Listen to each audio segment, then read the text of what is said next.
Considéré comme un scandale géologique pour ses ressources minières importantes et diverses, avec notamment les minéraux comme les cuivres, les cobaltes, les coltan, l'or, l'étain, les tungstènes, le diamant et autres, premier pays producteur mondial des cobaltes, une matière première stratégique pour l'industrie automobile, un important acteur pour les cuivres et se positionne comme premier pays producteur en Afrique, la RDC accroît ses chiffres budgétaires chaque année grâce notamment à son secteur minier.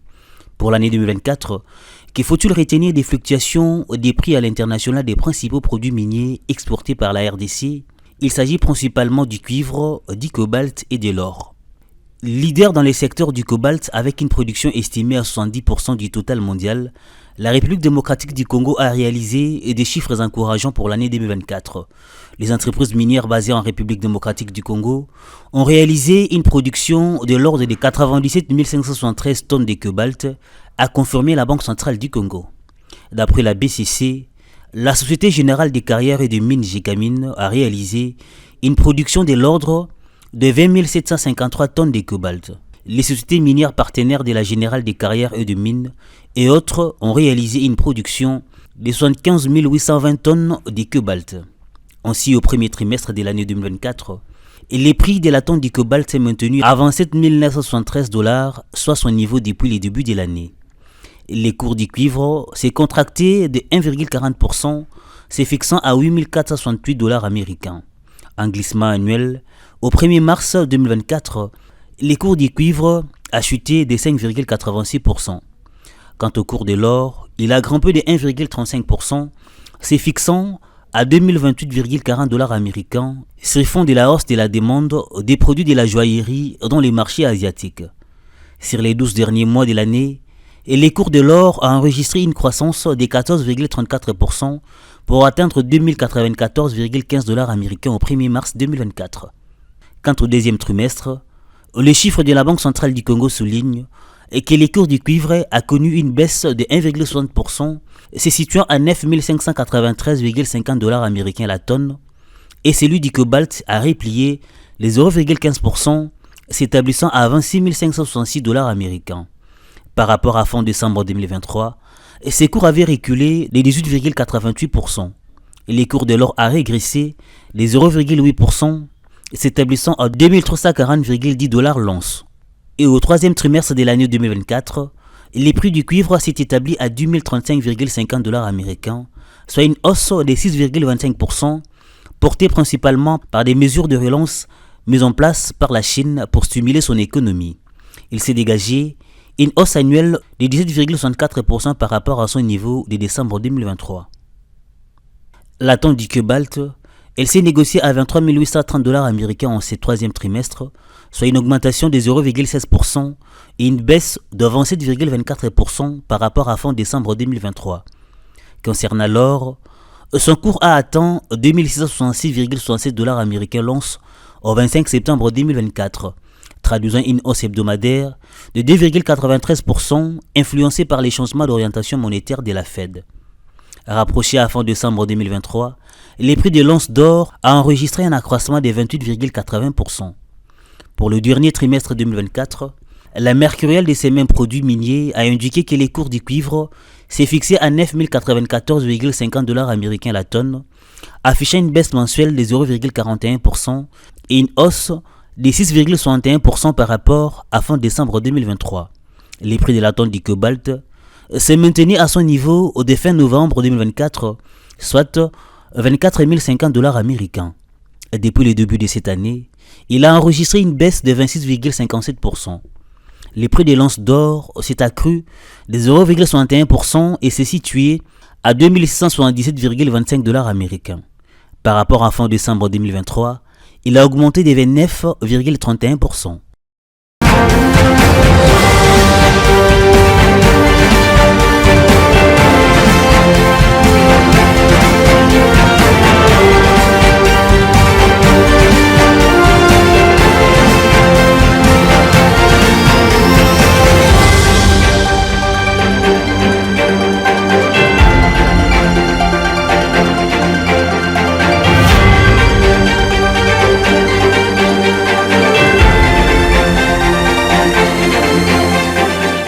Et voilà, on vient justement de suivre les fluctuations annuelles en ce qui concerne le produit minier d'exportation en RDC, à savoir le cobalt, le cuivre et l'or.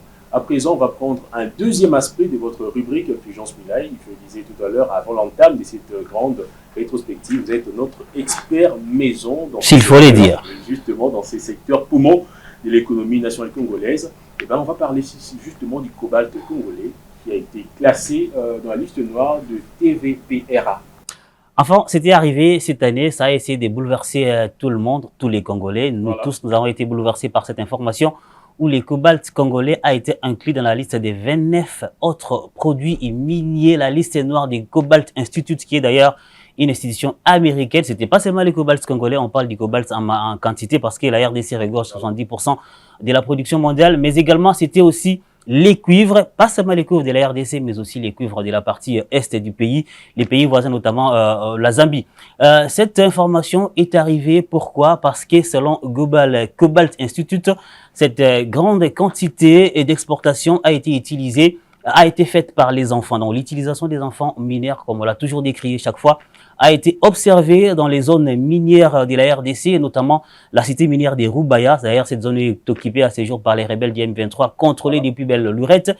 Mais cette information n'a pas laissé indifférente les gouvernements, n'a pas été indifférent les gouvernements congolais à travers les ministères des Mines qui a réagi avec des arrêtés, soit disant, ils vont essayer de faire en sorte que les cobalts congolais soient en fait évacués, ne soient pas certainement inclus dans la liste des produits qui se vendent dans les zones minières exportées, utilisées par les rebelles, notamment la zone minière de Rubaya. Par rapport à cette question, il y a même d'autres projets tels que le projet Pabia Cobalt qui vise justement... Exactement, avec des grandes compagnies, notamment avec Kamoa, Copper et les autres. Surtout. Et ben, à part ça, dans le même condensé, dans cette deuxième condensé, vous allez justement parler des accords sur les corridors des Lobito, ainsi que de la 19e édition de la DRC Mining Week. On va commencer par les corridors de Lobito. La plus grande information qui a clôturé les secteurs miniers de la RDC, je dirais de l'Afrique. Pourquoi? Parce qu'on a vu les présidents américains, Joe Biden, les présidents sortants, arriver pour la toute première fois en Afrique. C'était à Luanda, où il a croisé les présidents angolais Joao Lorenzo, les présidents congolais Félix Tshisekedi, mais également les présidents kenyans Hichilema, mais aussi les vice-présidents tanzaniens qui sont croisés. Alors pourquoi les corridors de Lobito? D'abord, c'est pour c'est un tronçon, une voie ferrée tracée pour faire en sorte que les minéraux, en fait, que les commerces régionaux se fassent de manière un peu exacte, en fait que ça rapporte beaucoup dans les différents pays. Je cite la RDC, la Zambie, mais également l'Angola. Pourquoi? Parce que les 3 pays concernés, c'est un grand projet du G7 qui va aider à ce que les 3 pays africains puissent s'investir dans les infrastructures, la logistique, les transports et autres.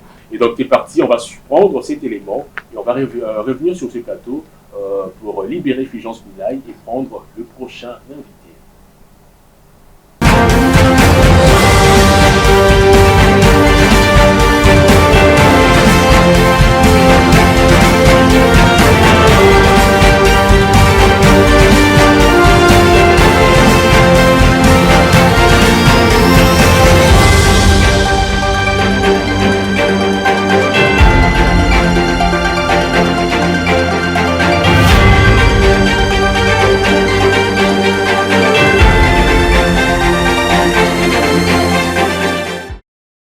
En 2024, le secteur minier congolais a connu des bonnes et des mauvaises nouvelles.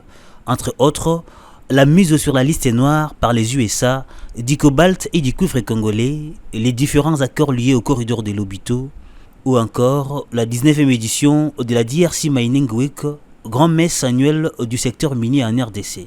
TENE, le département du travail des États-Unis d'Amérique, a inclus en 2024 les cobalts et les cuivres de la RDC dans la liste noire des biens produits par les enfants en 2024, saute la liste TVPRA, loi sur la autorisation de la protection des victimes de la traite des êtres humains. Cobalt Institute l'a fait savoir au gouvernement congolais et a confirmé l'existence du travail forcé dans la chaîne de l'exploitation minière artisanale et industrielle du cobalt en République démocratique du Congo. Bien que le gouvernement congolais a rejeté ces accusations et a mis en avant ses initiatives pour rendre plus saine et transparente l'exploitation minière. Et donc, les cobalts congolais est l'un des 29 nouveaux produits ajoutés à la liste noire de TVPRA, y compris les cuivres de la RDC et de la Zambie. et Cobalt Institute, avait toutefois précisé que l'inclusion du cobalt congolais dans la liste noire ne signifie pas nécessairement que ces marchandises seront automatiquement arrêtées aux frontières des États-Unis d'Amérique.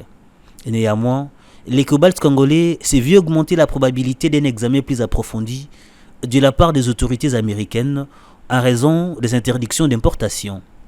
Toutefois, les gouvernements congolais par les ministères des Mines a pris ces arrêtés pour exclure des circuits de commercialisation ou les minerais des opérations minières du territoire des Rubaya occupés par les M23, mouvement terroriste soutenu par les Rwandais.